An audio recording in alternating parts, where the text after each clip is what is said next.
Kara TV'den sevgiler, saygılar değerli izleyiciler. Yeni bir program, yoğun bir gündemle yine sizinle birlikteyiz. Bugün 1 Ekim Salı 2024. Bu tarih belirtmenin bir sebebi olmalı.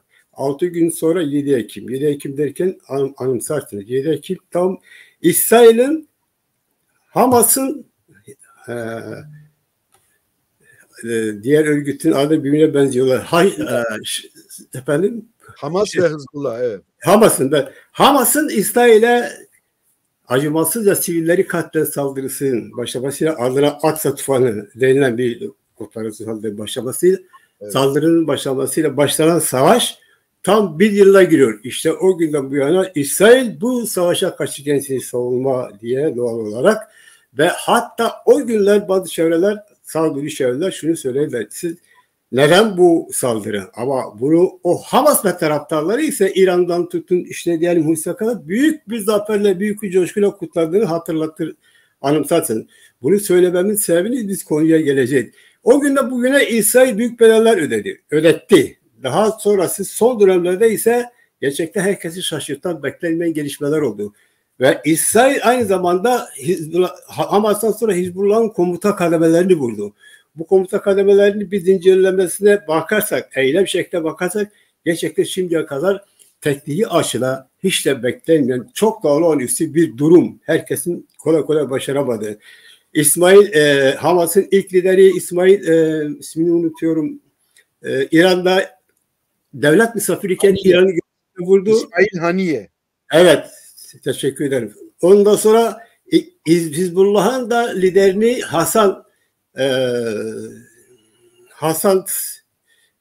unutuyorum, isimleri karışıyorum. Hasan Sadullah mıydı?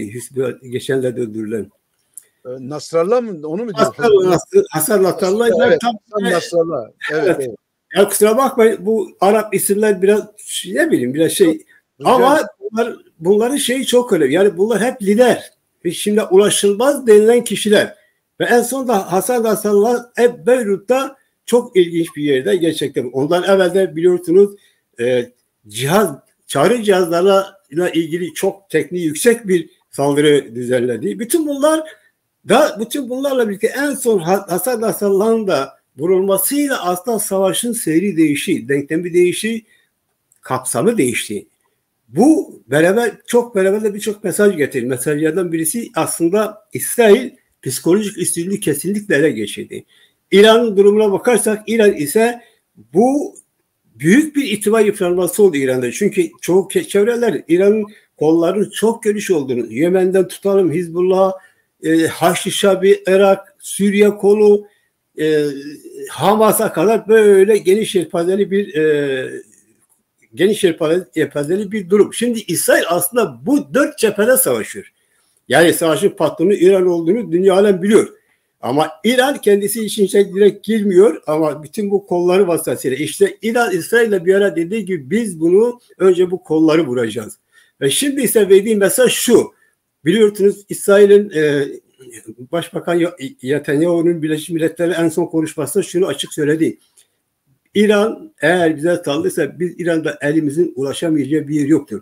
Bu bir blöf değil, bu bir söz değil, bu ispatlandı. İsmail Haniye'yi bulmasıyla ispatlandı. İsmail Haniye İran devletinin misafiriydi. Dikkatinizi çekerim. Ondan sonra da durmadı. Yani durmadı derken devam etti de Nasrallah vurdu. Şimdi bundan sonra ne olacak? Bu gelişmeden sonra ne olacak? Yani herkes bir şeyler söylüyor. Çok da yoğun böyle trafik var, çok da yoğun savaşın dengesi değişti. Yani beklenmeyen şeyler oldu. İran cephesinde bir takım durumlar var.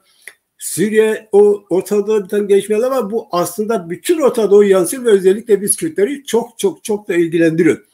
Bir şey hatırlatayım. Bütün bu İsrail'in vurdukları hedefler açık söyleyeyim hepsi Kürt katilleridir. Bu bir açık. Bunu biz ispatlayabiliyoruz. Şimdi bu işin başka tarafı. Bundan sonra ne olacak? Neler bekleniyor? Hani en az da ne olacak dediğim zaman geçmişe bakarsak aslında gelecekte ne olacağını tahmin edebiliyoruz ama bir de işte bunu üzerine böyle bir giriş yaptıktan sonra ben sözü Sayın Mehmet'e bırakayım. Bakalım Mehmet bundan sonra ne olacağına dair bir sosyolog olarak kendi görüşünü onunla dinleyen ve biz karşılıklı konuşuyoruz. Yani, bildiklerimizi anlatacağız, sizlerle paylaşacağız. İyi seyirler. Şimdi ben sözü Sayın Mehmet'e bırakıyorum. Buyur Mehmet, ben sorum şu. Çok teşekkürler. Bundan sonra ne olacak? Yani şimdi bakın evvel de bu soru soruluyordu ama çok da önemli bir soru değil. Ama şimdi ise ciddi bir soru. Gerçekten bundan sonra ne olacak? Çünkü savaşın seyri değişti. Buyurun. Evet. Kekilami, çok teşekkür ederim. Biz biliyorsun eskiden kavacılar birbirlerine halo diyorlardı. Evet. Hale İlhami böyle. Şimdi dinleyiciler de bilsin, öğrensinler. Bundan sonra benle Kekilami haftada bir salı günü bu programı yapacağız. Günlük olayları, Kürtlerin rojevine, yani daha doğrusu ne diyorlar, gündemine gelen konuları ulusal ve uluslararası ilişkiler içerisinde beraber konuşup değerlendireceğiz. Yani programı ikimiz şey yapacağız. Yani yöneteceğiz, ikimiz konuşacağız. Eşit mümkün mertebe. Evet. Kekilami başlattığı programı teşekkür ediyorum. Şimdi söylediğin gibi, evet. Şimdi birincisi bizim yani dünyamızda olan değişimi anlamamız lazım önce.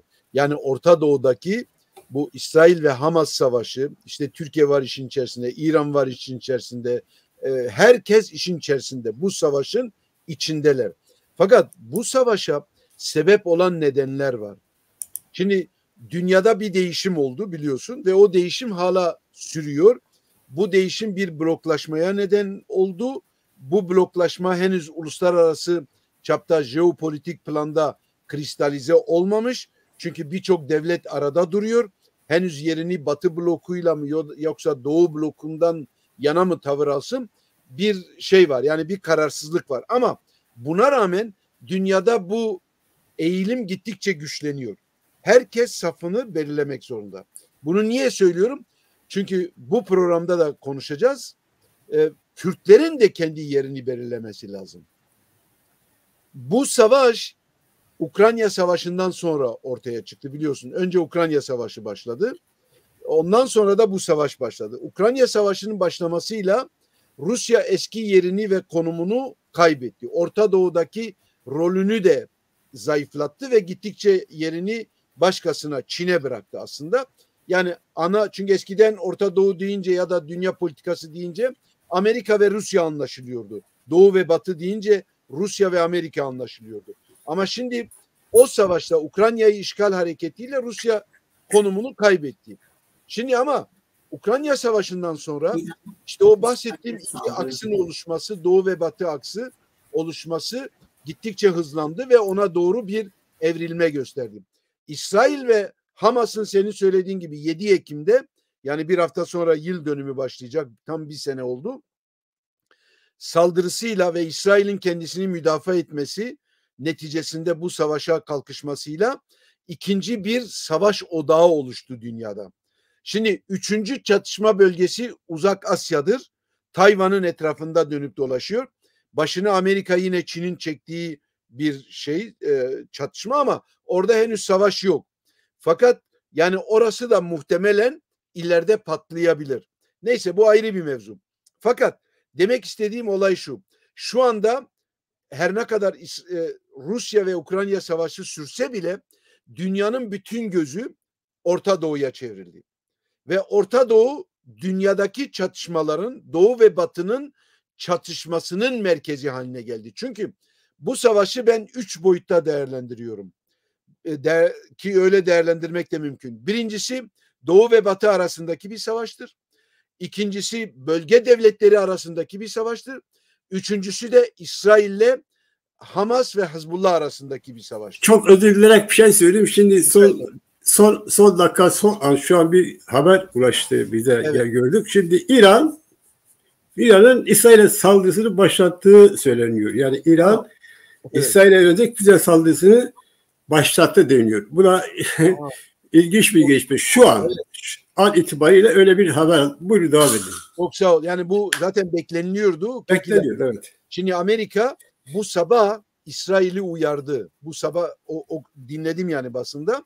bu sabah uyardı. İran 12 saat içerisinde İsrail'e saldıracak diye. Çünkü balistik füzeleri, yani uzun menzilli füzelerin yerini değiştirmiş İran ve Amerika'da İsrail'i uyardı. İsrail aslında hazırlıklı.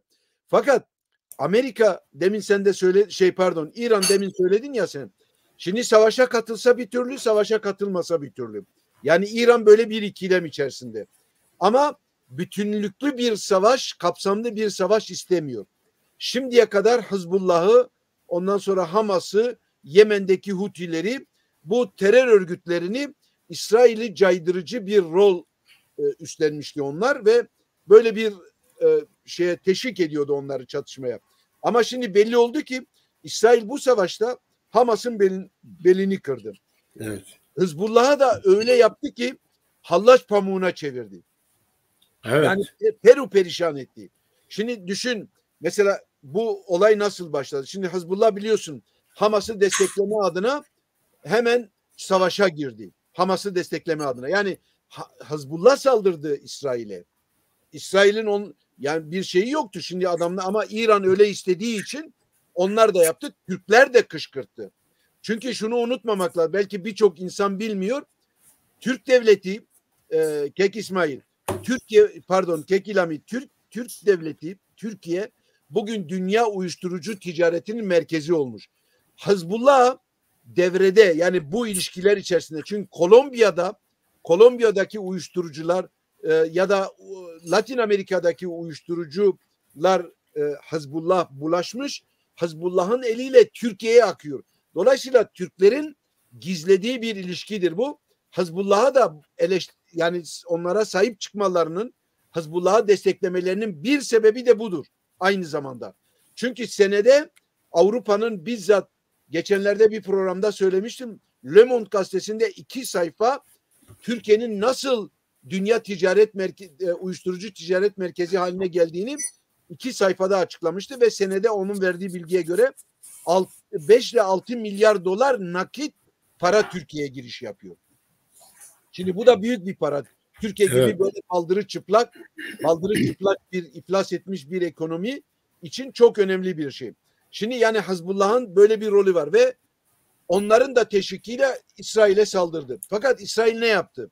Biliyorsun İsrail o da cevap verdi, onu yaptı, bunu yani böyle bir yıpratma, 2 taraflı bir yıpratma savaşı sürdü ama İsrail en sonda tavır koydu. Niye? 7 ve 8 Eylül'ü birbirine bağlayan, yani geçen ay birbirini bağlayan bir olay oldu.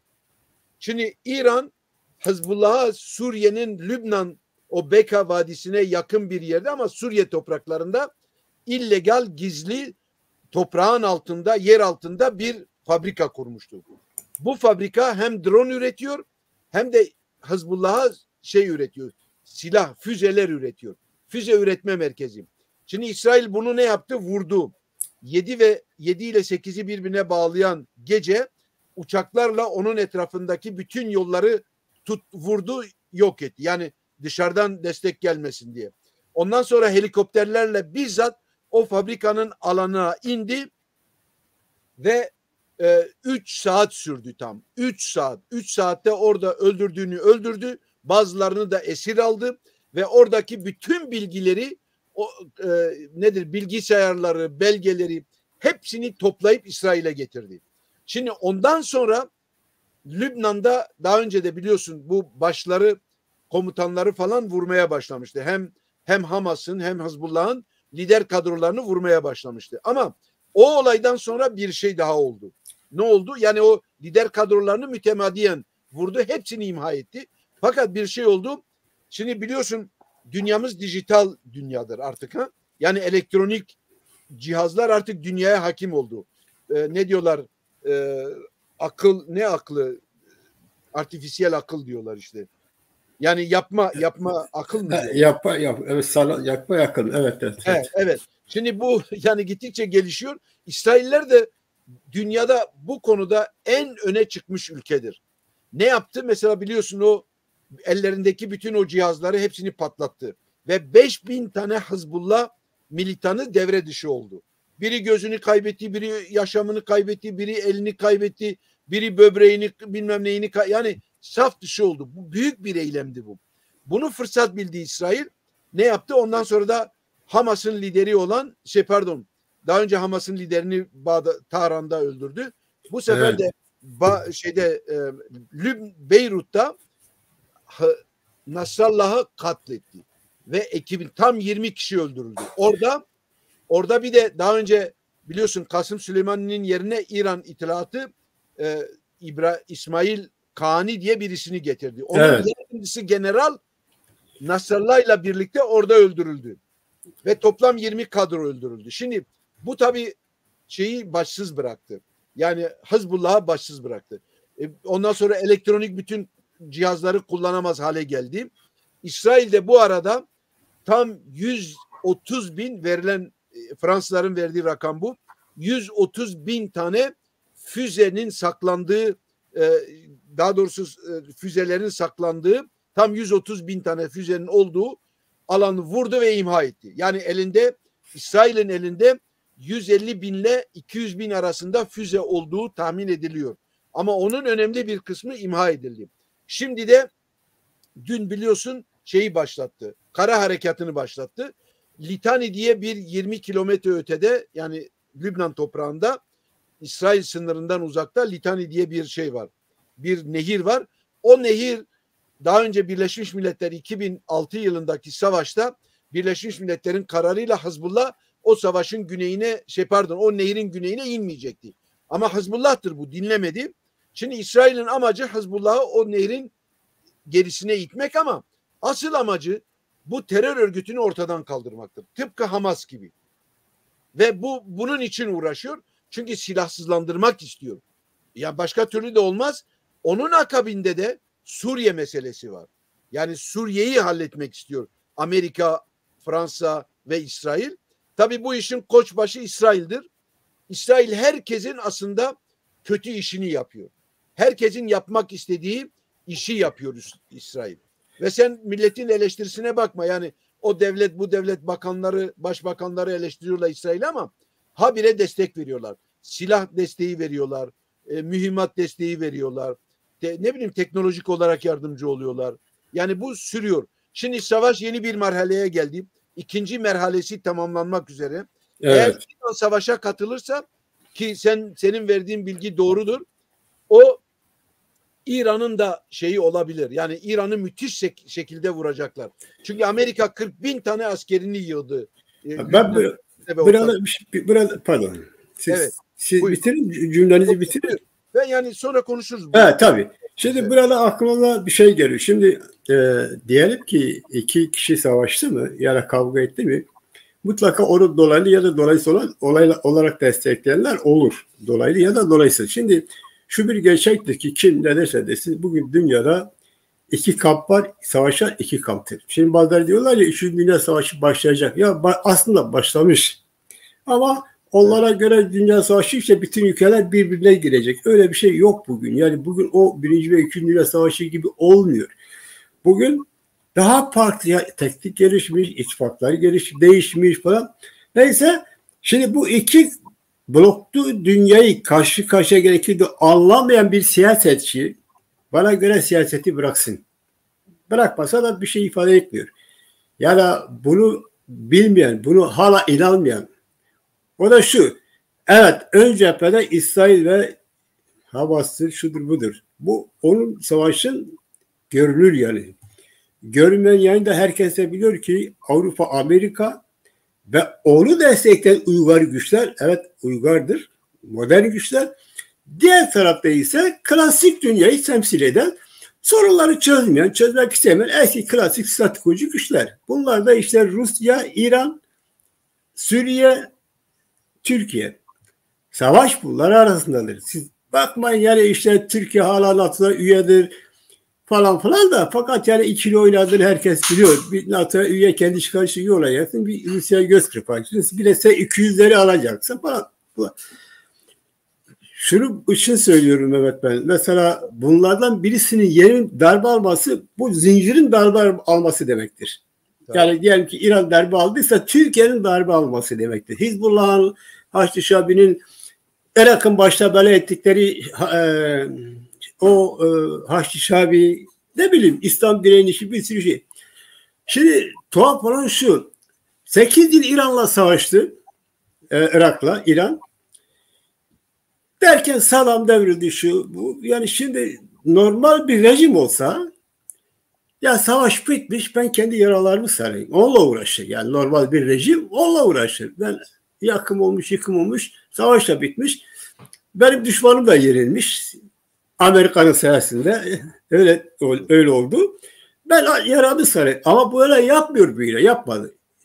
Gitti olan şeyler işte, Yemen'i karıştırdı, orayı örgütledi, o hilal kuşağını oluşturmak için mavi hilal diyorlar ya. O Şii hilali. Hint. Şii hilali, evet. Evet. Kavramlar da çok karışık oldu ya. Evet. İnsan bir sürü şey. Yani diğer kendisi dışındaki ülkelere terörist ihraç etti. Teröristler örgütledi. Ya o bütün bunlara yatırım yaptın. Sen savaşta yeni çıktın. Bak, yaptığı işe bak. Ama şimdi bunlar bir bedel olacağını tahmin etmiyor muydu? Yani şimdi sen yararı saracağına, çeşitli o bizi yıkımdan bunu saracağına niye kalkıyorsun? Yemen'de Haçlı Şabi şu bu örgütlesin ve ne yazık ki en büyük darbeyi Kürtler alıyor. Maalesef. En büyük darbe Kürtler. Şimdi onun için biraz evvel dedim ki bu katledilenler hepsi Kürt katliamcılarıdır. Evet. Hizbullah'a bakıyorsunuz, o öldürülen Hasan Sadullah, o diğerine bakıyorsunuz, hepsi İran Kürdistan Demokrat Partisi iki liderinin katledenlerdir. Şerefkendi ile Kasımlı'yı katledenlerdir. Ondan sonra daha sayısız Kürtleri katledenlerdir. Yani bu İran, bu Hizbullah, Haçlı Şabi'nin o lideri var. Evet. Peki dünya ne yaptı? Dünya ne yapsın? Biz de yaptık. Ya Kürtler bana dışarıda, yani ne yapsınlar? Yani ne yapsınlar? Ama şimdi bu iki blok savaşıyor. Bu iki bloktan birisi ister istemez Kürtlerin, bakın siyasette siz de çok iyi biliyorsunuz, kimsenin babasının oğlu değil. Ama oluyor ki birisinin siyaseti bir başkasının tam paralelindedir. Bugün bu İsrail'le birlikte savaşan kesim ister istemez Kürt ulusal hareketinin, yani Kürtlerin lehine olan bir siyasettir. Bunu herkes biliyor. Onun için zaten paşa tutuşuyor ya. İşte İran Kürdistan'da ikinci İsrail oluşacak, şu olacak. Keşke de olsaydı. Keşke olsaydı bunlar olmazdı zaten. Bakın en son İran bir şey yaptı. Bir saldırdı. Her çevresine saldırdı, işte en son saldırdı. Gerekçeye bakın. Dedi ki niye, işte orada İsrail üssü var. İran Kürdistan yönetimine dedi ki İsrail üssü olsaydı siz saldırmazdınız. Evet. Çok açık ve çok güzel bir, anlamlı bir şey. İsrail üssü olmadığı için saldırıyorlar. Yani demek istedim, bunlar ne kadar yıpranırsa insanlık o kadar kazanacak. Çünkü insanlık bunların elinde kalmış. Yani çağ dışı, hala bilmiyorum, çağ ilişkisi olmayan şeylerle olur. Şimdi savaş bu iki kesim arasındadır. Tabii ki yani Mehmet, benim yani Kürt olup olmam gerçekten vallahi ben böyle bakmıyorum. Ama şimdi bu iki, bir uygar dünya var, bir de klasik dünyanın savaşı var. Şimdi biz Kürtler özellikle yani yapmamız gereken açık. O da en azından bu kesimin kazanması istemek. Bir savaş olması hiç istemeyiz. Ama bizim irademizin dışında bir savaş var. Burada bizim de bazen çatlak sesler çıkıyor. Ve benim dikkatimi çeken, İsrail ne kadar hızlandıysa, yani böyle savaş alanına kalandıysa, Türkiye'nin sesi kısılıyor. O hey bağırıp dünya liderliğiyle soyunan Erdoğan mesela son Hasan Nasrallah'ın katliamıyla birlikte, öldürülmesiyle birlikte yumuşak mesajlar veriyor. Niye? Birbirine bağlılar. Çünkü İran yumuşak mesajlar veriyor. Birbirine bağlılar yani. Bunu görmek lazım. Yanılıyor muyum Mehmet? Yani birbirine bağlılar. Buyurun yani. Tabii. Şimdi senin bu söylediğin şeyle ilgili bir şey söyleyeyim de şimdi Kekilamim, Batı bizi Birinci Dünya Savaşı'ndan sonra Türklere ve bölgedeki devletlere kurban ettiler. Bu açık. Ama şimdi bu devletler ne yaptı? Türkler bu işi yani Batı'nın aldığı desteği yani medeniyet için, medeniyeti kurmak için, insanlığa yararlı hale gelmek için, kendi milletine yararlı hale getirmek için o desteği yerinde kullanmadı. Çok kötü kullandı ve şimdi İran da öyle. Şimdi baktılar ki İran ve Türkiye Batı'nın başına bela oluyorlar. Şimdi şu anda Batı bunu düzeltmekle ilgili bir politika izliyor. Yani Batı'nın politikası bu. Bir de büyük çıkarları var. Şimdi baktılar ki bu çıkarların önünde İran'da, Türkiye'de terör örgütlerini kullanıyor, kendileri müdahale ediyor, engel teşkil ediyor. Şimdi ama Batı'nın şeye ihtiyacı var, yani sükunete ihtiyacı var. Batı'nın işte istikrara ihtiyacı var. Batı'nın güvenliğe ihtiyacı var. Bunun için kendi çıkarlarını yürütebilmeleri için bütün bunlara ihtiyaçlar var. Şimdi engel olan kim? Türkiye ve İran'dır. Onun için Türkiye'nin ve İran'ın artık eskiden 100 yılda harcadıkları tarzda artık destek vermeyecekler ve bu anlamda onları küçültmek istiyorlar. Bütün hadise burada. Ve bunu Türkler de anlamış, İran da anlamış. Onun için mesela geçen gün İran devlet başkanı, yeni başkanı, Cumhurbaşkanı kalktı, dedi ki işte Kürdistan kurulacak, Azerbaycan kurulacak, bilmem ne kurulacak. Yani büyük kaygıları var. Bize sıra gelecek dedi.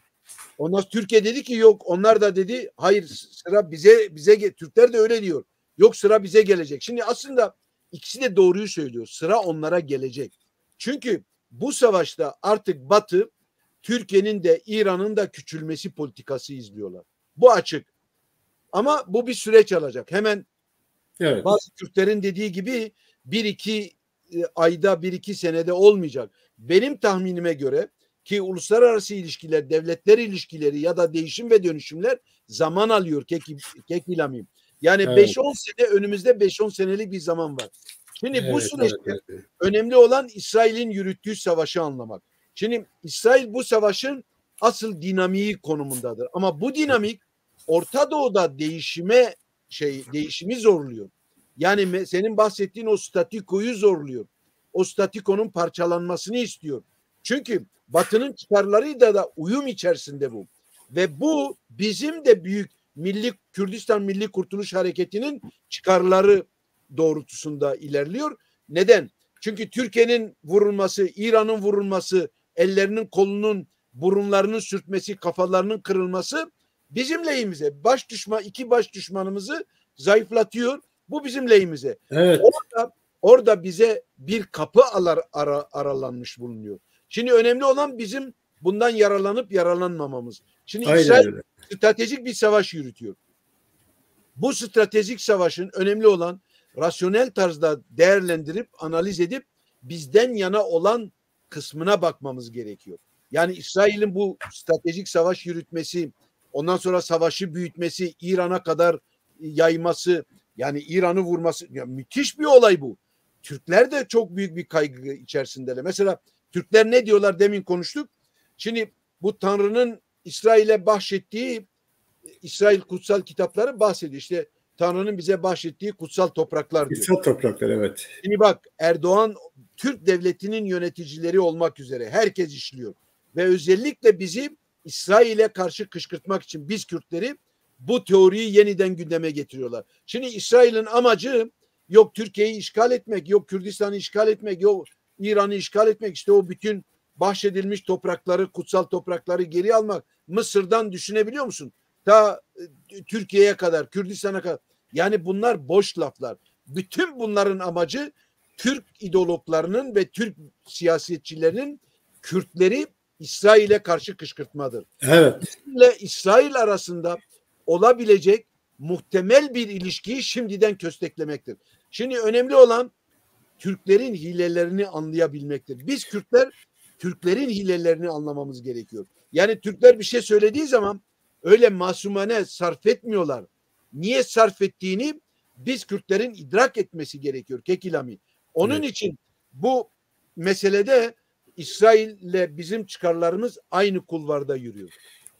Tıpkı Batı'yla bizim çıkarlarımızın aynı kulvarda yürüdüğü gibi. O da o kesin. Şimdi mesela bu hilelerden bahsettik ya. Şimdi tarihe baktığımız zaman hakikaten bazen, yani Kürdistan tarihine, Orta Doğu tarihine baktığımız Bana Kürtlerin verdiği o muhteşem savaşta aslında çokları diyor ya işte biz hep masada kaybettik. Yani silahlı mücadele savaştan ziyade masada kaybettik. Bu çok gerçekçi bir şey. Çok yerinde bir şey. Bu hilelerle ilgilidir. Yani tarihte bunun örneği çok. Yani diyelim ki ta o İran eski imparatorluğundan başlayarak bugüne kadar İran ve Türkiye'nin hilelerini anlatarak bitmez. Ama mesela bir örnek vereyim. İran Kürdistan'daki bir savaşın liderinde işte İran Şahı geliyor diyor ki diyor anlaşma imzalayalım falan, antlaşmayı imzalamaya geliyor diyor. Nedir? İşte diyor ben söz veriyorum, ben bu yeryüzünde olduğum müddetçe kimse sana karışamaz, ben de karışmam falan. Karışamam yeryüzüne. Tamam, anlaşıyorlar. Bu gidiyor, ara bir müddet geçiyor. Davetiye gönderiyor. Gel davet, bizim konağa davete gel. Bu gidiyor.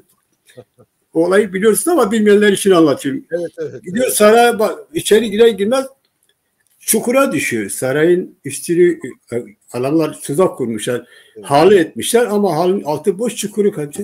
Adam çukura düşüyor, diyor ki ya ne oldu diyor. Ne oluyor bu?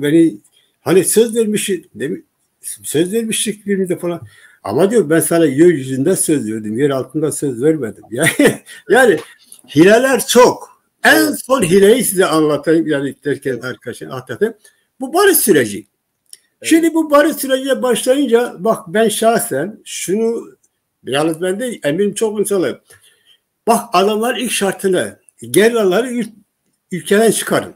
Bak ilk şarta bakın. Evet. Gerraları ülkeden çıkarın. Daha evvelki şart ise Öcalan'a İmralı'da şunu demişler. İmralı geri gelmez. Hemen al bu telefonu, o sürgün parlamentoyu kapat. Evet. Hemen ilk iş o. İkinci iş işte gerraları çıkar, işte antlaşma yapacak. Şimdi ben de bilenler de Allah da kul da biliyor ki bu gerralar çıktıktan sonra seni ne yapacak yahu? Seni ne yapacak? Seni neye ciddi alsın? Ama anlatamadınız. Çoğu akıllara var ya, akıllı görünenler atın. Öyle de oldu.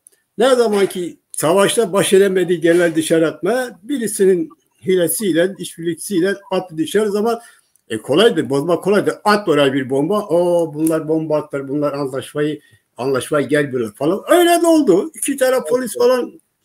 Hileler bitmiyor. Şimdi bunu niye anlattım? Bugünkü durum için gerekli. Bak bugün eğer İsrail'in savaşı yoğunlaştırması, İran'ı yıpratması, Türkiye'nin sıkışmasıyla birlikte yine aynı hileler, işbirlikler vasıtasıyla gündeme gelebilir.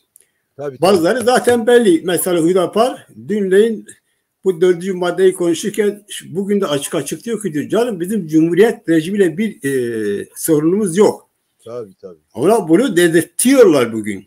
Evet. Dikkatimi çeken bir şey daha var. Mesela Bahçeli bugün Birleşmiş Parlamento'da Haleplerle tokalaşıyor. Evet. Şimdi bunlar hani bir laf var ya yenişten beni öptü, hayır bayram değil, seyran değil. Ama bunları bazı insanlar anlayamıyor.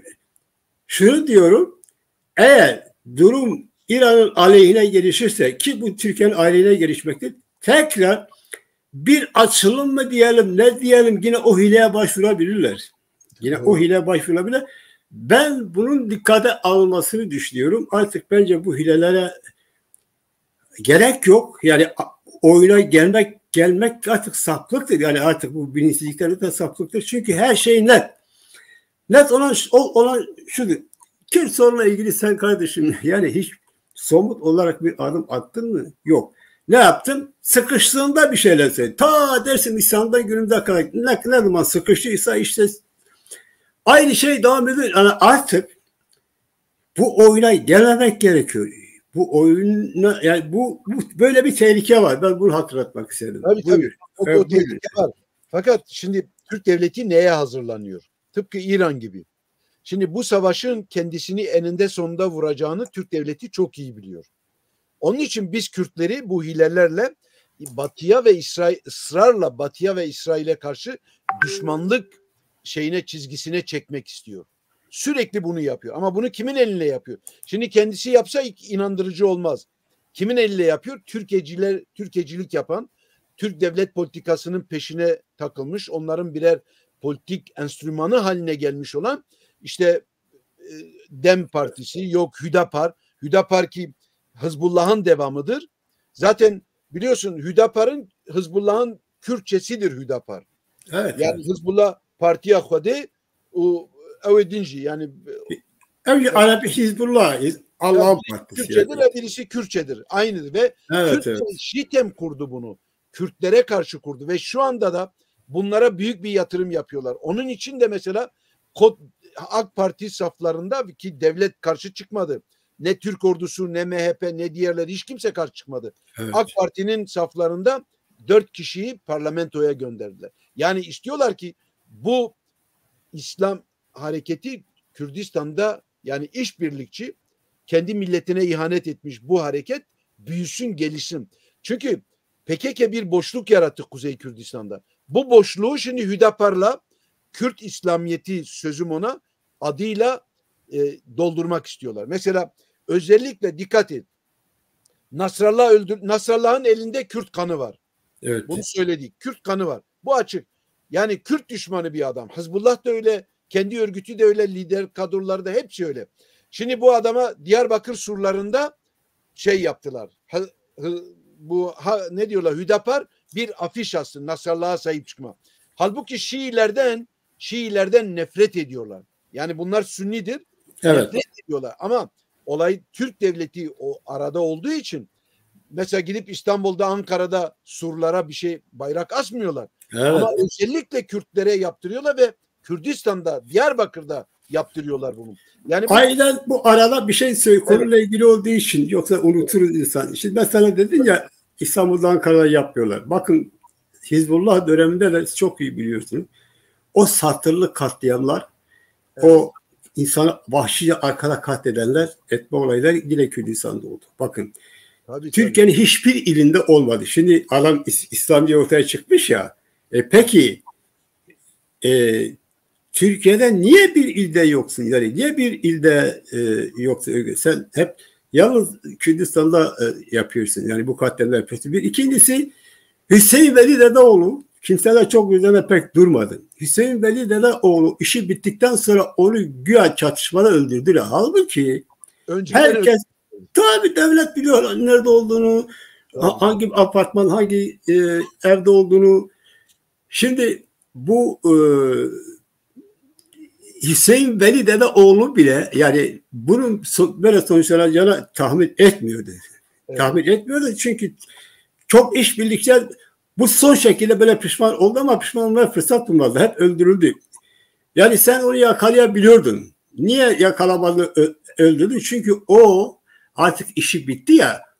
Bundan sonra olabilir ki canı sıkılınca konuşacak. Konuşmamalı. Konuşmaması için öldürdü. Konuşmaması için öldürdü. Yani bu Cemile Çeto olayı var ya o aynı ona benziyor. Birisi işbirlikçi yapıyor. Türk devleti işbirlikçi yapınca Atatürk'e kalmış. İşte sen affedez. Bakmışlar ki ya Allah Allah işte bana idam kararı çıkmış diyor. Siz yanlışınız var. Ya Atatürk'le biz konuştuk öyle şey mi olur? Cemile Çeto biliyorsunuz. Bilmeyenler için söylüyorum. Evet. Bakır gerçekten öyle. Ya Allah Allah ya bu nedir yani falan oyuna geliyor. En son kendi kendine kızıyor. Diyor ki Mıra mebecin Cemile Çeto. Mıra beyinci kerela keto. Böyle. Ama geçmiş gitmiş. Ama bitti gitti. Yani bunun gibi çok olaylar var. Şimdi Hüdapar böyle bir parti. Hüdapar yani nasıl Kürdistan'ı yani Kürtçe Kürt diyor ama her zaman sıkıştığında Türk devletine hizmet edebilecek bir pozisyondadır. Evet. Niye? Ya sen eğer dindarsan, Kürt dindarıysan tamam bak senin namaz kılmana dua etmene bir yasaklamışlar. Önce buna kaçacak. Şeyh Said'e sahip çıktığını söylüyorsun. Şeyh Said'in katilleriyle alkış arıyorsun. Yani buna sen kimi kandırıyorsun? Bizim Kürt dindarlarına yurtsever olan herkese saygımız var. Bu bilinmeli. Herkese. Sağcı, solcu, komünist, Marksist, ateist, dindar, herkes. Ama tek bir şart gerekiyor. Yani insanlık için. Yurtsever olmak yeterli. Ama şimdi bizim herkese baktığınız gibi Hüdapar da böyle yapıyor. Eğer yurtseversen başın gözünüzse. Yurtseverin de ama kıstasları var. Yurduna sahip çık. Değerlerine sahip çık. Dinde, kültürüne, kimde sahip çık. Seni inkar edenlere, seni diline bile tahammül etmeyenlere biz demiyoruz kalk savaş ama tavır takın. Şimdi Hizbullah Kürtleri katlediyor. Abbas kendisi dedi ki Kürdistan devleti kurulmasın felakettir. Ha sen de kalkıp şunu söyleyebilirsin yüzsel olarak. Ya hayır sen niye öyle diyorsun? Senin hakkınsa benim de hakkımdır. Demiyor, kalkıyor onu alkışlıyor. Sen gelirsin bize şey yutturuyorsun. İşte ben Hüdapar Kürtçe isim koyuyorsun. İşte Kürt Partisi falan. Ya bunlar devletin oyunlarıdır. Ama diğer tarafta sen dedin ya boşluk bırakmışlar. Bir felkeçe. Aslında bir alanda boşluk değil. Denebilir ki bir planlama.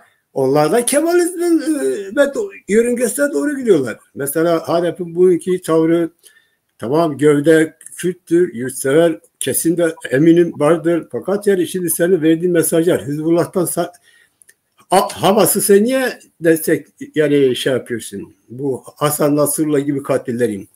Mecbur musun? Yani Türkiye kanunlarında senin parlamento kanunlarda böyle bir zorunluluk mu var? Yok. Sen niye yapıyorsun? Yapmak zorunda değilsin bunlar ama Kürt katilleri ta grup yoruma kadar. Grup yorum diyorlar, duydum, okudum. Nasrallah için bir türkü bestelemiş. Evet. Şimdi yani biz bunların sol, devrimci, şu, bu falan ve bizlerden çok müthiş şeyler beklemedik. Ama en azından kendilerinin faşizm, haksızlık dediği kesimlere karşı bir tavır almaları bile yeter. Ama bakıyoruz ki bütün bunlar Kürdistan sorunuyla bağlantılıdır. Nasrallah'ı desteklemek, Kürt katillerini destekliyorum demektir. Evet. Bu açık yani birisi Kemal'e yönelirken planlamada birisi sen Kemal'in işlerini yap açık söyleyeyim. Sen de işte din işlerini yapalım. Şimdi Kürdistan yurtseverleri bunu göz önünde bulundurmalılar. Yoksa biz öyle dar düşünerek yok işte şu bu değil. Genel anlamda bizim tarihimiz hep böyle ihanetlerle karşılaştık, hep böyle hileler oyununa gelmişiz. Burada da yine öyle bir dönem var. Mesela bizim düşmanlarımız sıkışmaya doğru gidiyor. Yani tekrar bu oyuna gelmemenin, bu hilelere gelmemenin öneminin çok büyük olur. Biraz tekrarladım ama kusura bakma. Yok, yani mecburum. Doğru. Yok doğru. Gerçekten öyle bir merhaledeyiz yani. Öyle bir durumdayız yani. Bunu anlatmak gerekiyor. Buyur. Düşmanlarımız zor durumda. Şimdi bu durumda önemli olan Kürtlerin sadece kendilerini müdafaa etmeleri değil. Türklerin ve Farsların yedek lastiği, koltuk değneği haline gelmemeliyiz. Yani bunun çabası içerisinde olmalıyız. Şimdi bunun için de onlardan radikal bir şekilde kopmamız gerekiyor. Yani evet, siyaseten kopmamız gerekiyor. Siyasi planda hem Farsların, İranlıların hem de özellikle Türklerin. Çünkü İran biliyorsun Doğu Kürdistan'da Kürtler gerçekten yani Farslar Türkiye'de olan bir durumu yaşamıyor oradakiler. Yani son derece ne diyorlar? Kürdistan vatanseveri, milliyetçisi bir çizgileri var ve Farslarla aralarına bir duvar örmüşler. Ama Kuzey Kürdistan'da bu durum yok. Türk devleti bu hale getirdi. Yani Kürtçeyi yasaklamakla, ondan sonra kültürümüzü yasaklamakla, her şeyi dejenere etmekle, bizi müthiş bir şekilde 100 yıldır asimile etmekle ve bizim duygularımızı bile değiştirmeye kalkarak kendisine uygun bir sömürge tipi kişiliği yaratmakla ne yaptı? Bizi kendisine entegre etmeye çalışıyor. Şimdi bu politikamızı ciddi bir şekilde etkiliyor. Senin söylediğin gibi birincisi solculuk adına yapıyor. Bu Türk devleti yani oradan çıkmadır. İkincisi İslam üzerinden yapıyor ama bunu 100 yıldır zaten yapıyor. Lozan Anlaşması'ndan beri yapıyor. Biri halkların kardeşliğine sarılıyor, öbürü Müslümanlığın kardeşliğine savunuyor. Her ikisi de Lozan Anlaşması'nda Mustafa Kemal ve arkadaşlarının uluslararası güçleriyle yanıltmak ve özellikle bizim Kürtlerin yani bizim elit takımımızı yanıltmak için, kandırmak için bu hileli sloganlaştırmış iki şeyi ortaya attılar. Şimdi biz onlarla ne Müslüman kardeşiz ne de öyle bir kardeşliğimiz yok. Çünkü onlar işgalcidirler. Biz işgalcilerimizle kardeş olamayız. Din kardeşi de olamayız. Medeni kardeş de olamayız. Yani böyle bir şey olamaz. Şimdi onun için şu anda mevcut olan dünyadaki değişim ve bölgedeki değişimi bizim de ayak uydurmamız gerekiyor. Ayak uydurabilmemiz için Türk politikasından kopmamız gerekiyor. Ve bunu radikal bir şekilde yapmamız gerekiyor. Bunu da ancak bağımsızlık yani devlet kurma isteğiyle olabilir bu. Şimdi onun için Türk devleti dikkatini çekerim bak. Öyle bir büyük bir zorluk içerisinde ki Çünkü bu savaşın hem Ukrayna Savaşı'nın hem de Orta Doğu'daki bu savaşın kendilerini zor duruma soktuğunu ve kendilerini vurmakta olduğunu çok iyi görüyorlar. Evet. Önemli olan bizim bunu tespit edebilmemiz. Şimdi bunu tespit ettiğimiz zaman yani bizim düşmanlarımızı bu ortam, bu savaş dinamiği bizim düşmanlarımızı vuruyor. Şimdi biz Kürtler ne yapmalıyız? Yani buna cevap vermemiz gerekiyor. Şimdi biz Kürtler kendi düşmanlarımızın yedek lastiği mi olacağız? Koltuk değneği mi olacağız? Yoksa onların daha da batmaları ve burunlarının iyice sürtmesine mi yol açacağız ya da destek olacağız? Şimdi amaç bu. Ama bunu yapabilmek için Kürtlerin milli bir çizgide olmaları gerekiyor. Devlet kurma çizgisinde, bağımsızlık çizgisinde olmaları gerekiyor. Ve böylesi bir ortamda yani bizi bekleyen değişimin gündemde olduğu bir ortamda ne federasyonu işlemek lazım ne bilmem neyi şunu bunu işlememek lazım. Direkt bağımsızlıkçı olmak lazım ve bağımsızlık çizgisine sarılmak gerekiyor. Yani maksimum istemek lazım. Maksimum stratejik politikalar oluşturmak gerekiyor. Şimdi bizim amacımız bu. Şimdi mesela İsrail'in mevcut olan haliyle başlattığı yani temsil ettiği bu dinamik örneğin bize bir kapı aralıyor. Çünkü düşmanımızı vurmakla kalmıyor. Önce Suriye'de bir değişikliğe neden olacak. Şimdi Suriye'de değişikliğe neden olması oradaki Suriye Kürtlerinin de tıpkı Güney Kürdistan'da olduğu gibi siyasi bir statüye kavuşmasının yolunu açıyor.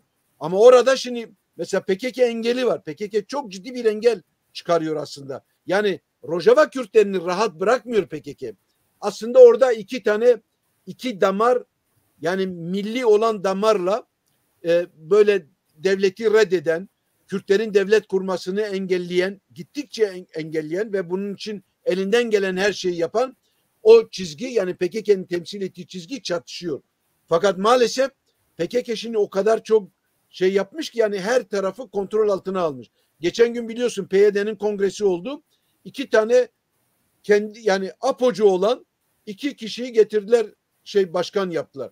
Şimdi kendileri sürekli değiştiriyor ama mesela Kandil'dekilerini niye uzun yıllardan beri değiştirmiyorlar? Neden 2 senede bir Kandil'deki kadroları değiştirmiyorlar? Ama Rojava Kürdistan'da kadrolaşmayı engellemek için bir takım kadroların yönetme alışkanlığı edinmiş olan kadroların daha da gelişmesini engellemek için 2'de 1 yönetimlerini değiştiriyorlar. 2 senede bir.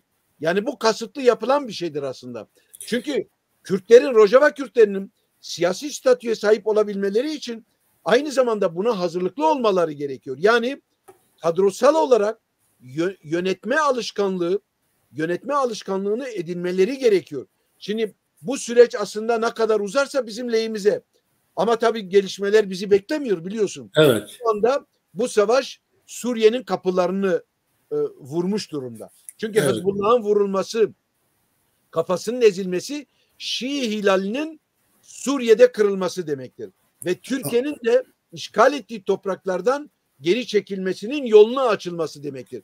Şimdi Türklerin ben sık sık söylüyorum Başar el-Asad'ın elini değil ayağını öpmek istemelerinin sebebi bu. Çünkü evet. O dalgayı Batı'nın desteklediği İsrail'in bu savaş dinamiğini orada kırmak istiyorlar. Başar el-Asad'la anlaşıp ona desteklerini sunmak istiyorlar. Halbuki Başar el-Asad katildir ve küçük bir azınlığı temsil ediyor. Batı artık Başar el-Asad'ı yani o rejimi götürmek istiyor. Şimdi burada Kürtlerin rolü önemli ama burada 2 şeye dikkatinizi çekip sana lafı bırakacağım. Birincisi Kürtler böyle teşkaleci ve aceleci davranmamaları gerekiyor. Yani kendilerini ezdirtmemeleri gerekiyor.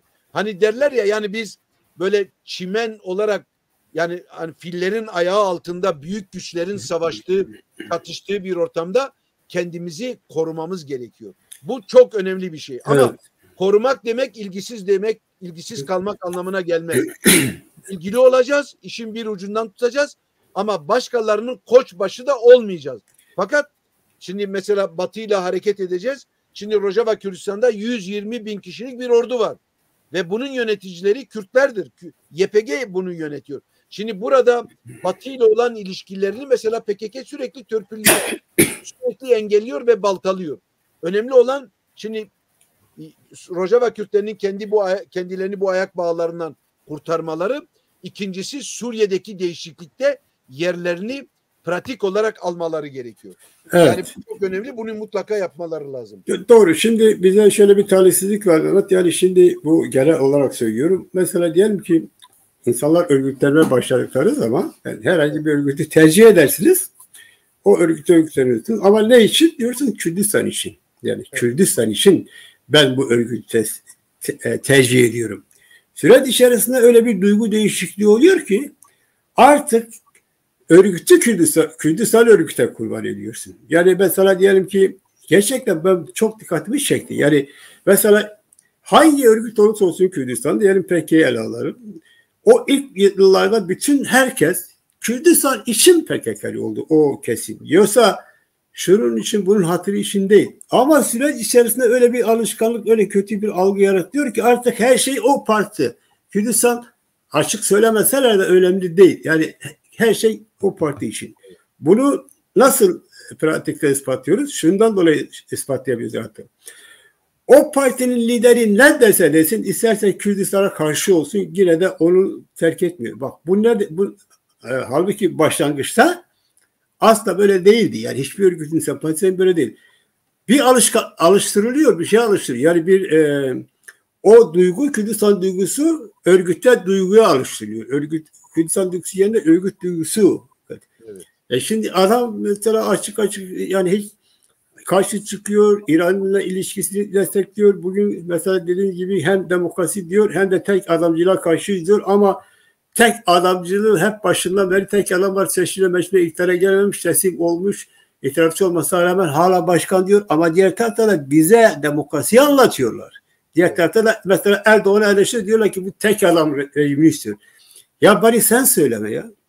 Ya başkası söylerse dinlerim ama bari sen söyleme. Yani şimdi sen ondan kast yapın. Şimdi Mesut Pazar bu konuyla ilgili bir şey söyledi. Yani Leyla Dal olayla ilgili biliyorsunuz, dinleyenler için söylüyorum, gönderi diyor ki o gitse orada eş başkanı olsun yani. Mesut Pazar diyor ya diyor bu Öcalan herkese eş başkan buluyor da kendisine bulmuyor. Yani kendisine bulmuyor işte. Bu tuhaf şeyler aslında Kürt yurtseverlerin potansiyelini eritiyor. Yani eğer o bakın hatalardan bahsediyorum Mehmet.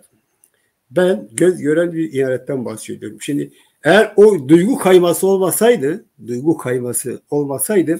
bugün hangi partide örgüt olduğu yurtseverler kuşkusuz, tartışmasız şöyle bu tür saçmalıklar yapanları kuşkusuz tavır alırlardı.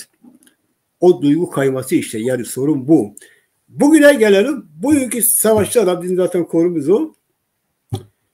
Şimdi İran, Türkiye, Suriye, bunlar bizim direkt düşmanlarımız.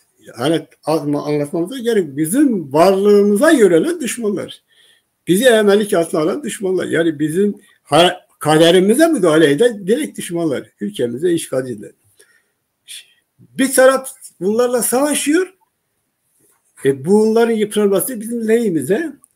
Fakat şimdi eğer bizde birisi Kürdistan diye yola çıkmışsa, hala bunlardan birisini destekliyorsa, İran'ı destekliyorsa, sessiz kalıyorsa, burada durup düşünmek gerekiyor.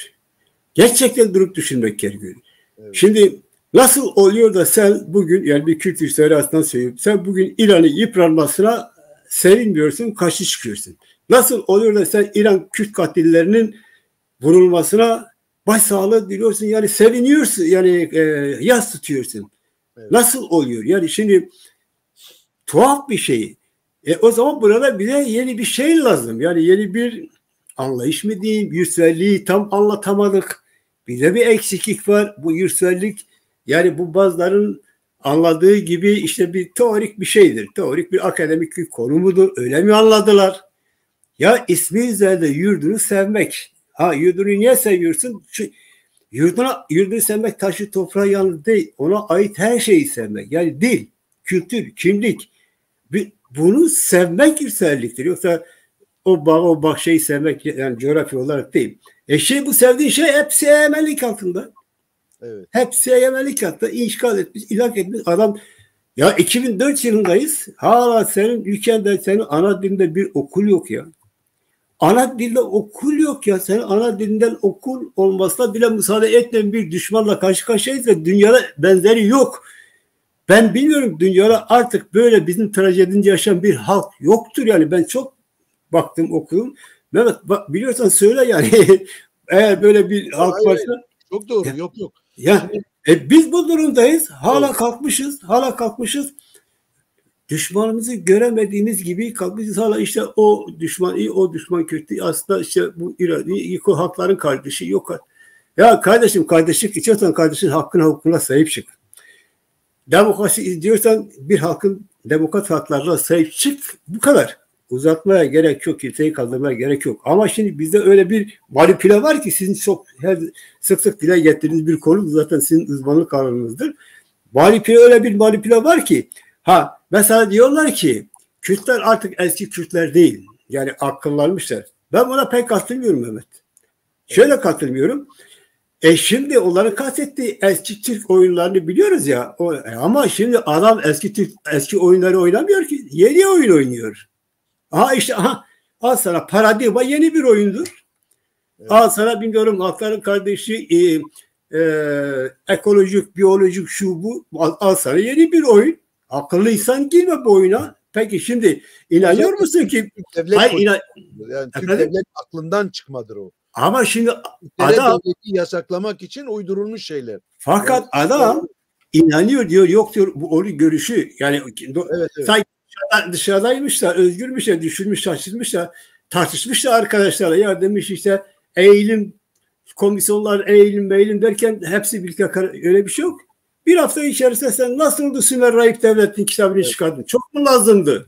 Evet, yani çok mu lazım Sümer Rahip Devleti? Ama şimdi şeyi anlamamız lazım. Öyle değiliz yani. Hala işte bu yeni oyunlarla mesela sana hangi tarihten Nevruz bildirisini okuttu Diyarbakır'da? Tarihini unuttum da 2003 müydü? Kaç yılıydı? Evet tamam. Sana işte böyle yaparlar. Tabii ki Bahçeli okutmazdı. Tabii ki AKP okutmazdı. Çünkü AKP Bahçeli Kürtlerin nezdinde teşhir olmuş. Sana senin adamın gibi görünene okuturlar. Ama sen de alkış aldın. Bir de diyorsun Kürtler eski Kürtler değil. Akıllı. İşte bak, gördün. Evet. Şimdi ama bu senin anlatımlarından şöyle bir şey ortaya çıkıyor. Şimdi bizi sadece siyasi olarak Türk devleti bizi kontrol etmiyor. Bizim düşüncemizi, fikriyatımızı da kontrol ediyor. Aynen. Hem İslamiyet vasıtasıyla hem bu yeni paradigma vasıtasıyla. Şimdi bizlere düşen görev nedir? Biz bunu izah edebilmeliyiz. Yani Kürtler neden çoğunluğu bu Türklerden gelme fikriyatın peşinde Kürtler politika yapıyorlar? Neden o fikriyata kapılıp gidiyorlar? Neden kendisinden uzaklaşıyor? Hatta kendi varlığını inkar edebilecek bir konuma geliyor. Yani biz Kürtlerin bunu izah edebilmemiz gerekiyor. Ben bunu yani Türk devletinin sömürge kişiliği yaratmasına bağlıyorum. Yani bizim ruhumuzu bile ne yapıyor mesela? Müziğimizi, folklorumuzu, her şeyimizi yani hem inkar ediyor hem de dejenere ediyor. Yani inkar edip yok edemediğini de dejenere ediyor. Şimdi dolayısıyla bizde bir farklı bir ruh halinin yaratılmasına neden oluyor. Mesele sadece yani bu senin söylediğin işte bu yeni paradigmadır. Ondan sonra İslamiyet üzerinden geliştirilen, bunları geliştirenlerin hain olmasıyla sadece izah edilmez bu. Elbette. Onlar teslim olmuşlar.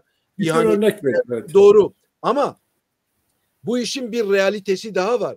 O da yani Kürt milleti de bunu kabullenmeye hazır bir konuma gelmiş. Şimdi nasıl bu konuma geldik onu izah edebilmemiz gerekiyor.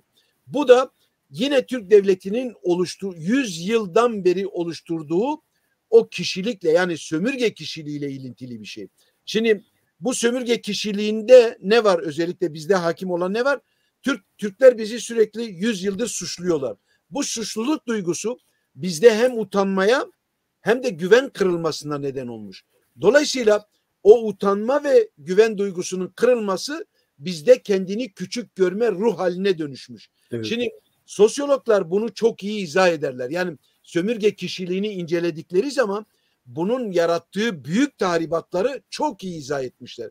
İşte biz Kürtlerin de Kuzey Kürtlerinin kuzeydeki durumu anlayabilmemiz ve bu trajediyi izah edebilmemiz için buna cevap vermemiz gerekiyor. Yani biz nasıl o duruma düştük? Yani Türk devleti nasıl başarılı oldu? bizim Evet. ruh halimizi nasıl değiştirdi ve bizi nasıl bu duruma getirdi, yani kendisine, kendi politikasına entegre eden, kendi milletine entegre eden, neredeyse onun bir parçası haline getiren bir konuma nasıl bizi düşürdü, bunu izah edebilmemiz gerekiyor. Bu duyguyu, yani hem utanma duygusu hem kendini küçük görme, yani Türkler ona aşağılık duygusu diyorlar. Bunları izah ettiğimiz zaman şeyi görüyoruz. Yani onların mesela bir Kürdün diyelim ki Nasrallah'a sahip çıkması için ihanetçi olması gerekmiyor. Devletin 100 yıldır oluşturduğu duygudan dolayı kendiliğinden de bunu yapabiliyor. Aynen. Yani Aynen. düşmanını ve dostunu seçebilecek konumda değil. Buna alıştırılmış çaresizlik diyebilir miyiz? Çok doğru. İşte alıştırılmış bir çaresizlik içindeyiz. Çok doğru söyledin. Tıpkı böyle bir konumdayız. Şimdi bu konumu da izah edersek eğer biz ve buna mukabil alternatif bir şey geliştirirsek, bizim mutlak surette Türklere ait olan her şeyden, yani işgalcilere ait, düşmanımıza ait olan her şeyden radikal bir şekilde kopmamız gerekiyor. Müziktir, duygudur, folklordur, kültürde, her alanda ama onlardan kopmamız gerekiyor ki buna da kültür direnişi diyoruz. Yani bir millet, ezilen bir millet, bizim gibi sömürge bir millet kültür direnişi içerisinde girmediği müddetçe halimiz böyle olur. Yani asla bağımsız olamayız biz. Evet. Dolayısıyla ilk örgütlenilmesi gereken kişi bazında, kolektivite bazında, millet bazında kültür direnişidir. Ve bunu siyaset takip edecek. Bunu hukuk mücadelesi takip edecek. Çünkü zaten milli kurtuluş hareketleri 3 bazda gelişiyor. Esası hukuktur aslında. Çünkü haksızlığa uğruyorsun. Kendi hukukunu, adaletini, adalet peşinde koşuyorsun. Bu bir. İkincisi siyasi direniş. Üçüncüsü de kültür direnişidir. Bu üçünü yapabilecek bir kurucu aklın Kürtlere hakim olması gerekiyor. Şimdi bunu oluşturmak lazım. Yani ben mesela Kürtlerde şöyle bir akım gelişti. Biz şu anda çaresiz durumdayız, güçsüz durumdayız. Bizi yönetenler bu işi başaramadılar. Öyleyse işte dış müdahaleye ihtiyaç var. Doğru, dış müdahaleye ihtiyaç var. Düşmanlarımıza dış müdahalenin olması şarttır zaten. Ama bu yetmez. Bizim de hazır olmamız gerekiyor. Evet. Biz kendimiz hazır olmazsak, yeni bir takım alternatif ve seçenekler bulmazsak biz bundan kurtulamayız. Kekilam. Evet. Şimdi bu tarihte biliyorsun bu meşhur Kartaca şeyi vardı, imparator. Evet.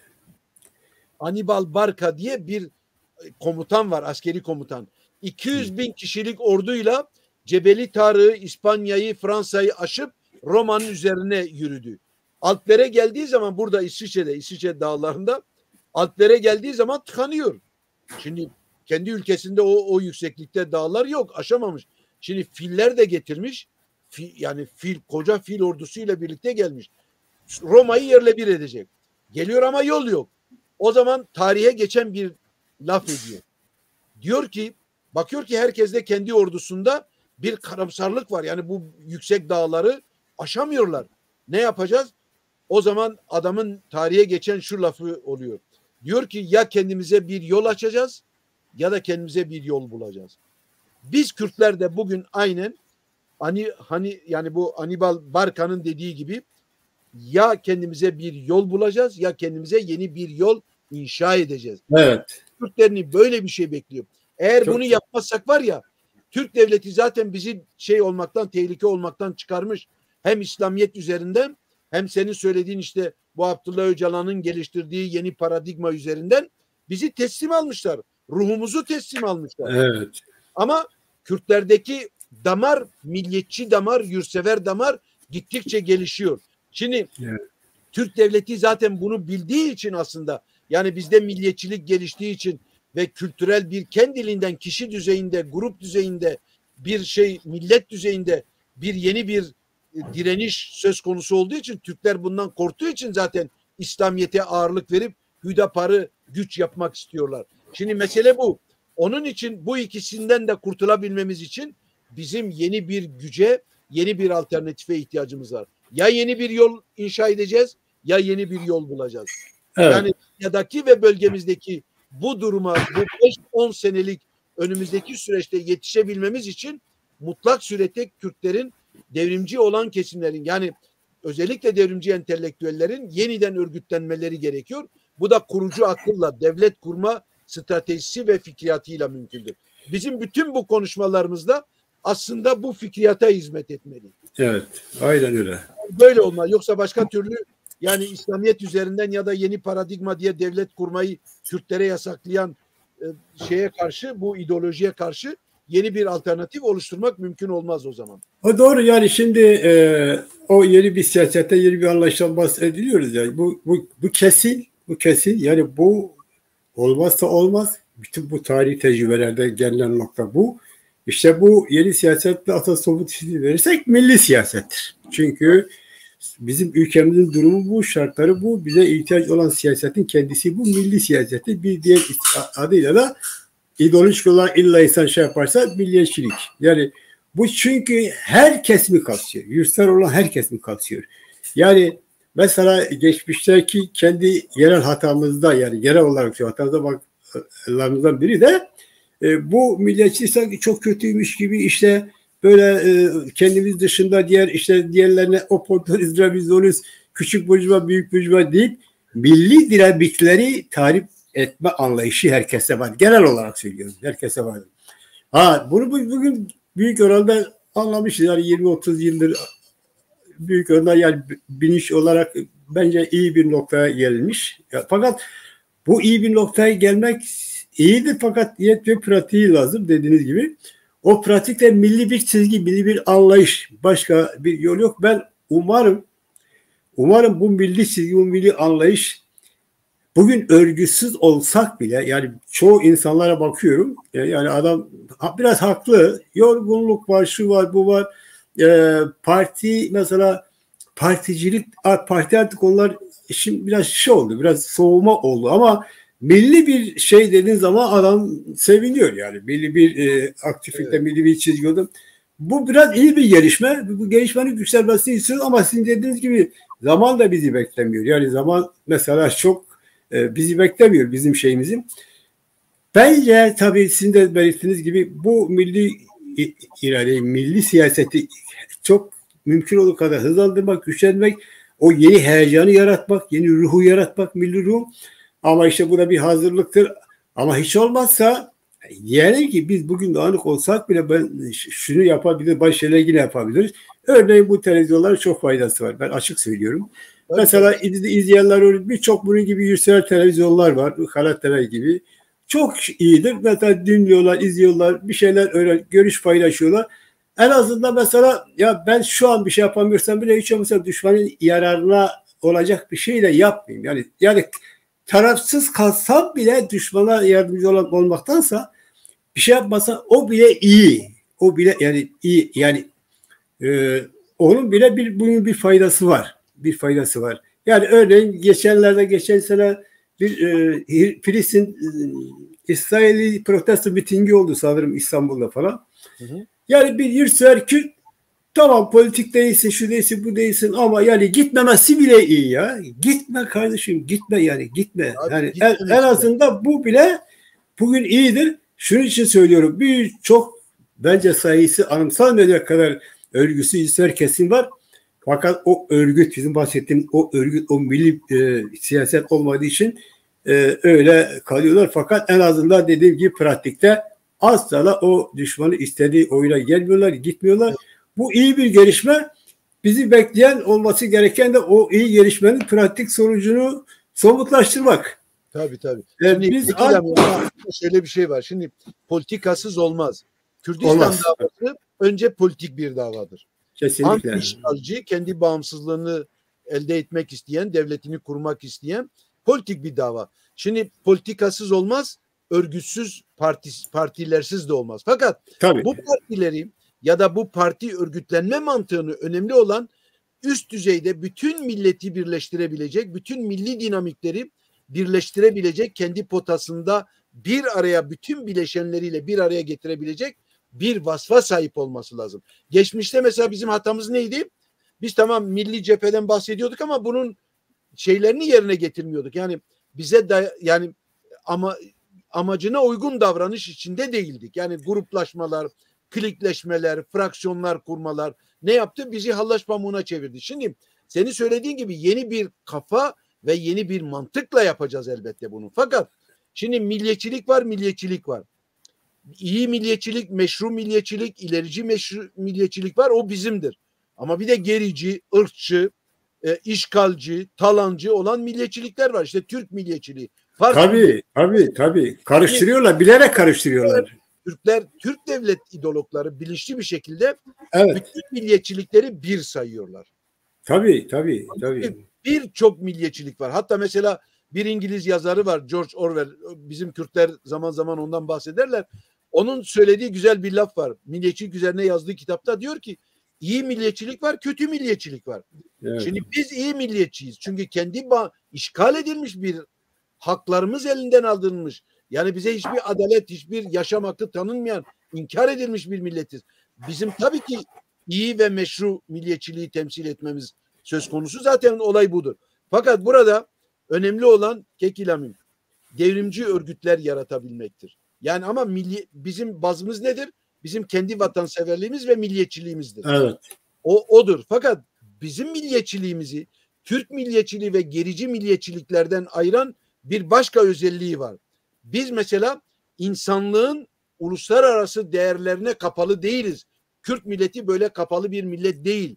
Dolayısıyla genel doğrular haline gelmiş, uluslararası kültüre yani insanlığın değerlerin haline gelmiş, o değerlerle de kendi milliyetçiliğimizi, vatanseverliğimizi harmanlamamız lazım deyim yerindeyse. Bir araya getirmemiz gerekiyor. Böyle olduğu zaman çünkü insanlık artık birçok şeyi kabul et, genel doğrular haline gelmiş. Şimdi sen milliyetçilik adına genel doğrular haline gelmiş olan bu değerlere sırtını dönemezsin. Onlarla birleşeceksin. Şimdi bu mesela ben hala sosyalistim, sosyalizmi savunuyorum. Ama benim sosyalistliğim benim vatanseverliğim ve milliyetçiliğimdir. Benim devlet kurma isteğimdir, devlet kurma stratejimdir, devlet kurma fikriyatımdır. Budur. Şimdi millet eskiden böyle anlamıyordu. Türk solcuları, onlardan zaten bahsetmek gereksiz, biliyorsun.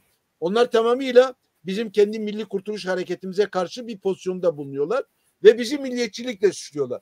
Evet biz milliyetçiliyiz ama bizim milliyetçiliğimiz iyi milliyetçiliktir, meşru milliyetçiliktir, doğru ve haklı milliyetçiliktir. Bu kadar yani. Evet yani şimdi aslında biz daha doğrusunu söylerken geçmiş yıllarda doğru düz milliyetçi de olamadık. O eksikliğimiz de vardı aslında. Aslında onu da evet. Gerçekten yani eğer olsaydık yani o milli bilinç gelişseydi yani genel anlamda bu saçmalıklar o kadar zarar vermezdi. Yani. Çünkü şöyle zarar vermezdi. Mesela diyelim ki birisi örnek ya milliyetçilik bir heyecandır, bir milli heyecandır, onun bir refleksi var. Birisi her şeyden önce bir duygudur. Tabii duygu şimdi birisi birisi bir hata yaptığı zaman, hatayı boş ver, iadetlik yaptığı zaman milliyetçi olan bir insan hemen onu tartışmaz, onu bertaraf eder. Tartışmaya gerek olmaz. Ama mesela birisi tartışıyor da demek ki o ruha ulaşmamış. Bize ihtiyacımız oldu o ruh. Bir ikincisi bizim milliyetçiliğimizi biz ileride dönemlerde tartışacağız. Evrensel kültürle bütünleşmiş milliyetçiliktir. Tabii. Kimse Kürdistan milliyetçilerinde herhangi bir milliyetçinin başka ülkelerin toprağını alalım. Onu küçük görüyoruz. Bunu milleti küçük görelim diye öyle bir şey yok. Zaten bana göre devlet olduktan sonra milliyetçiliğe gerek yok. Ben öyle düşünüyorum. Yani devlet olduktan sonra sen devleti milliyetçilik sürer. Milliyetçilik her zaman olur. Ama bu milliyetçilik şimdi sosyologlar onu izah ederler. Şimdi birincisi dıştalayıcı olmayacak. Yani ne diyorlar ona? Yani hem segregasyon hem de diskriminasyon. Yani baskıcı olma, onu işte Türklerin bize yaptığı gibi öyle davranmayacak. Bir de şey olmayacak. Yani dıştalayıcı olmayacak. Şimdi bizim tabii işte onu diyorum. Evet. Dıştalamayacak.